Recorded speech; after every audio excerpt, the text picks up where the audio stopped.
Awareness changed the texture of everything. It sharpened my perception in ways that were both clarifying and cruel. Once I understood what I was part of, I couldn't move through it blindly anymore. Every interaction felt heavier, every decision more deliberate. I was no longer drifting, I was calculating. The first thing that broke wasn't the relationship. It was my ability to pretend I was unaffected. I started experiencing moments of panic that didn't fit the narrative I had built around myself. Not dramatic episodes, but sudden waves of breathlessness, a racing heart, a sense that something was imminently wrong, even when nothing visible was happening. I learned to hide them quickly, to step away, to regain composure before anyone noticed. Admitting vulnerability felt dangerous now, not because people would judge me, but because they might see through the version of myself I had been performing so carefully. I was afraid that if I cracked even slightly, everything would spill out at once. I began making quiet preparations. Not escape plans exactly, but contingencies. Saving money more deliberately. Reconnecting with skills I had neglected. Imagining alternative futures in vague, non-committal ways. I told myself I was just being responsible.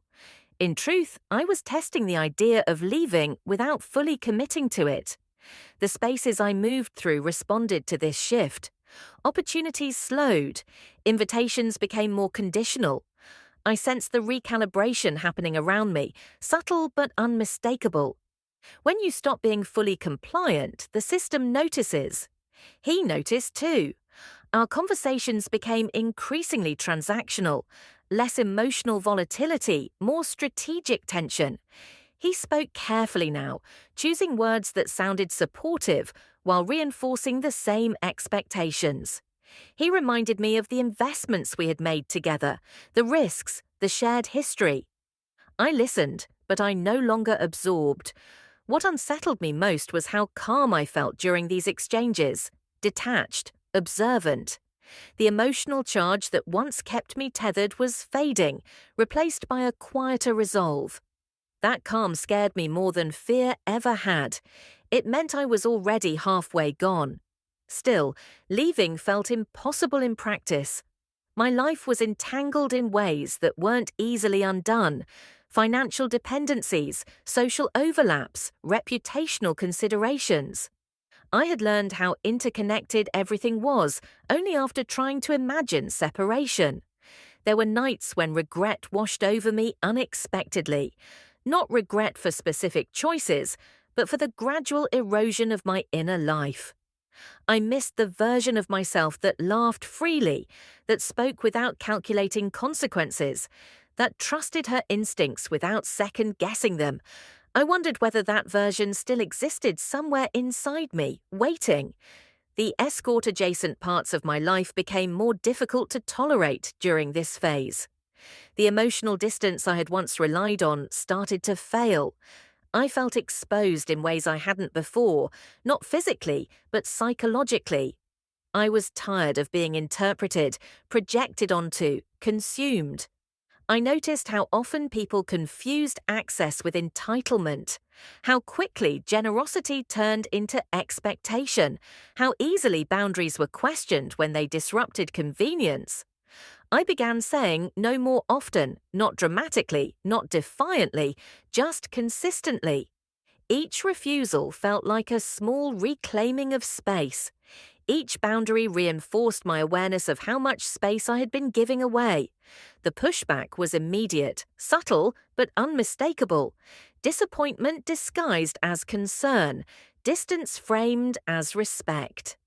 I felt myself standing on unstable ground. The risk was no longer theoretical. I could sense how easily the structures around me could withdraw support if I continued asserting myself. Stability had always been conditional. I was only now seeing the full extent of that condition. The realization forced a choice I wasn't ready to make yet: leave decisively and risk collapse, or stay strategically and risk losing myself entirely. I didn't know which loss would be easier to survive, but I knew I couldn't stay suspended forever. Something would have to give, and whatever it was, it would change everything. The first real attempt to step away didn't look like an exit. It looked like hesitation made visible, like a series of small refusals that, when placed together, began to form a pattern. I stopped being immediately available. I declined invitations that no longer felt optional. I resisted the impulse to explain myself excessively. That alone was enough to disrupt the balance. The response wasn't explosive, it was procedural, a quiet tightening of access, a noticeable delay in communication. The warmth that once smoothed over discomfort was replaced by formality. I felt myself being repositioned, downgraded, evaluated. It was unsettling how impersonal it felt. He addressed the change directly for the first time, not with accusation, but with concern carefully packaged as logic. He asked whether I was overwhelmed, whether I was questioning decisions we had made together. He spoke about trust, about loyalty, about how fragile systems become when one element stops functioning as expected. I listened, aware of the subtext beneath every word. When I said I needed space, the conversation cooled instantly. He didn't argue. He didn't plead. He simply reminded me of the reality I was stepping away from, of how interconnected everything had become, of how quickly support could dissolve if uncertainty replaced commitment. The threat was never explicit. It didn't need to be. For the first time, fear returned sharply. Not the old fear of losing him, but a more pragmatic one. Fear of instability, of sudden loss, of exposure without protection. I realized how much of my security had been outsourced to structures that could withdraw it at will. That night, I barely slept. I replayed the conversation repeatedly, dissecting every phrase. I questioned whether I had miscalculated, whether asserting myself now was reckless, whether I should have waited longer, planned more carefully. The truth was uncomfortable. I had waited as long as I could. The days that followed were tense. I felt watched, not constantly, but enough to stay alert. Messages were brief. Interactions felt supervised. I was no longer operating within a fluid environment. I was being assessed. The escort-adjacent aspects of my life became riskier during this period, not because of overt danger, but because my emotional detachment was no longer convincing. I struggled to maintain the composure that had once protected me. The distance I relied on felt fragile, unreliable. I recognized the warning signs quickly. Burnout, dissociation, emotional numbness punctuated by sudden waves of panic. I started cancelling more often, citing exhaustion. Some accepted it without question, others didn't. The pressure intensified in subtle ways, framed as concern for my well-being while reinforcing expectations. I understood then that leaving would not be clean. There would be consequences no matter how carefully I moved. The idea of disappearing entirely crossed my mind. Starting over somewhere anonymous, severing connections without explanation. The fantasy was tempting, but unrealistic. My life wasn't a single thread I could cut, it was a web. Still, the attempt had changed something fundamental. I had tested the system, and the system had responded. That knowledge altered my calculations. I stopped imagining an ideal exit and started preparing for a difficult one. I documented details. I created backups. I quietly re-established contact with people I had distanced myself from, careful not to reveal too much too soon. I learned how to appear cooperative while disengaging internally, how to slow the process without reversing it, how to remain unthreatening while reclaiming agency piece by piece. It wasn't brave, it was cautious, but it was movement. For the first time in a long while, my actions were aligned with my awareness, even if my courage lagged behind my understanding. I knew now that staying indefinitely was no longer an option. The question wasn't whether things would change, it was whether I could survive the change without losing everything. And that question followed me everywhere I went. Once I began disengaging internally, the world around me started to feel louder, not in sound, but in demand. Every expectation pressed harder, every interaction felt more consequential. It was as if the system sensed my withdrawal and responded by tightening its grip. I noticed it first in the way people spoke to me: less patience, less flexibility. Conversations became efficient, stripped of pretense. The unspoken agreements that once allowed for ambiguity were replaced by assumptions of compliance. When I hesitated, even briefly, the pause itself became a problem. He changed too.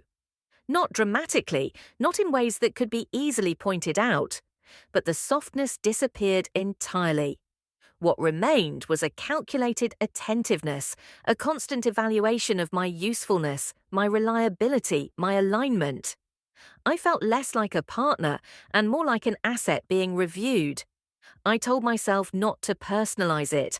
That was difficult because the consequences were deeply personal. I started feeling physically unwell in ways I couldn't ignore, headaches that lingered for days, a tightness in my jaw that never fully released. My body carried the tension my mind tried to suppress. Even in moments of quiet, I felt on edge, as if bracing for something inevitable. The escort-adjacent work became unbearable during this phase. Not because the situations themselves changed, but because my tolerance for emotional dissonance collapsed. I could no longer convincingly separate who I was from what was expected of me.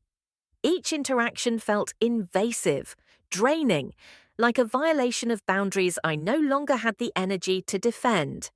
I cancelled more frequently. The responses were immediate. Concern turned into frustration. Flexibility turned into pressure. I sensed the goodwill eroding. I had known, intellectually, that my value in these spaces was conditional. Feeling that condition tighten was something else entirely. There was one evening that crystallized everything. I had been invited to a gathering I didn't want to attend. The expectation was clear, though unspoken. My presence was assumed. When I declined, politely and without explanation, the reaction was swift. The tone shifted. Questions followed. Not angry, but probing. Requests for justification disguised as concern. I felt cornered, forced to either reveal more than I wanted or retreat entirely. For the first time, I chose retreat. I put my phone down and didn't respond. The silence that followed was heavy, charged with consequence. I knew what it meant. I knew I was crossing a line that would be noticed. When he called later that night, I didn't answer. That decision terrified me, not because of what he might say, but because of what it represented. A refusal to engage, a break in the pattern that had governed my life for years. I sat alone in my apartment, listening to my phone vibrate, feeling the urge to pick it up, fight against a deeper instinct to stay still. I didn't sleep. The next morning, the fallout began. Messages arrived slowly, carefully worded, not accusations, assessments, statements framed as concern for my well-being, for my stability, for my future.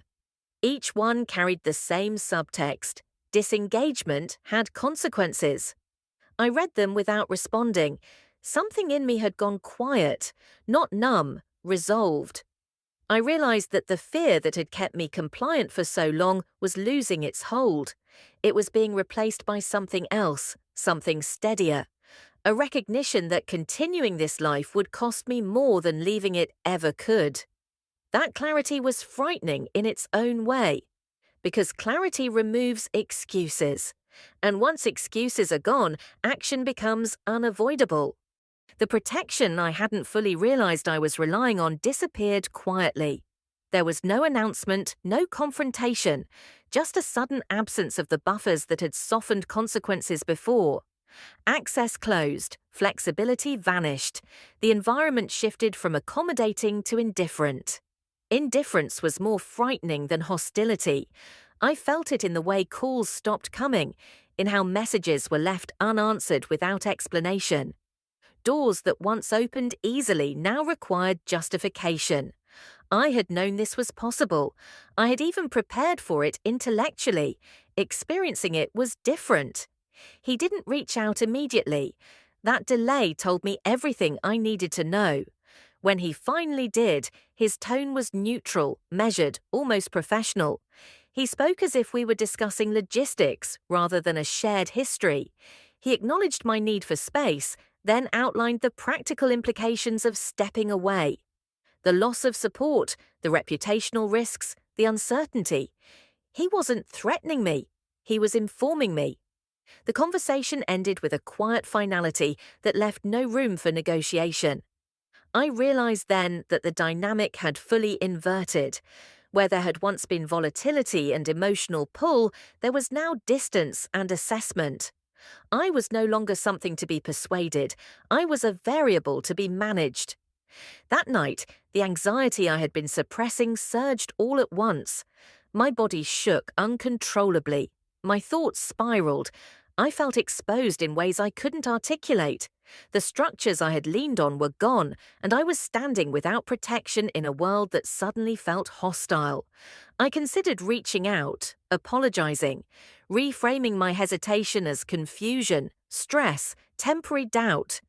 I knew exactly how to do it. The words formed easily in my mind. I didn't send them.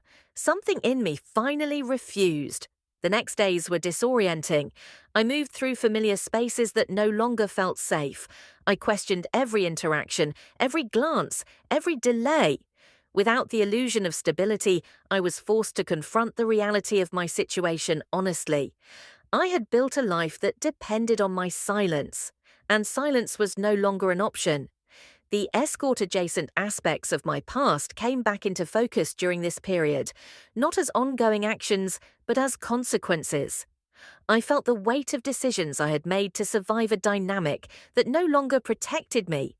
I worried about how easily narratives could be rewritten without my consent. That fear was paralyzing, but it was also clarifying. I realized that staying connected to this world in any capacity meant accepting ongoing vulnerability. Leaving would be painful, destabilizing, and uncertain, but it would also be finite. Staying meant continued exposure without end. That distinction mattered. One evening, after days of indecision, I packed a small bag and left my apartment without a clear destination. I needed movement. Physical separation from a space that had become suffocating. I walked through the city for hours, replaying the last few years in fragments. I saw how systematically my autonomy had been reshaped, how my boundaries had been tested, then normalized, how my silence had been rewarded until it became expected. I also saw something else: resilience. Not the performative kind I had been praised for, but a quieter strength that had survived beneath the adaptation. A part of me that still knew who I was, even if she had been buried for a long time. By the time I returned home, the decision was made, not impulsively, not dramatically. With a calm I didn't fully trust yet, I would leave, not immediately, not recklessly, but deliberately. I would dismantle this life piece by piece, even if it meant enduring loss, judgment, and uncertainty. Even if it meant confronting parts of myself I had avoided for years. I understood now that there would be no clean exit, but there would be an exit. And that was enough. Because once you accept that everything may change, the fear of change loses its power. And the future, for the first time in a long while, feels like something I might be able to claim again.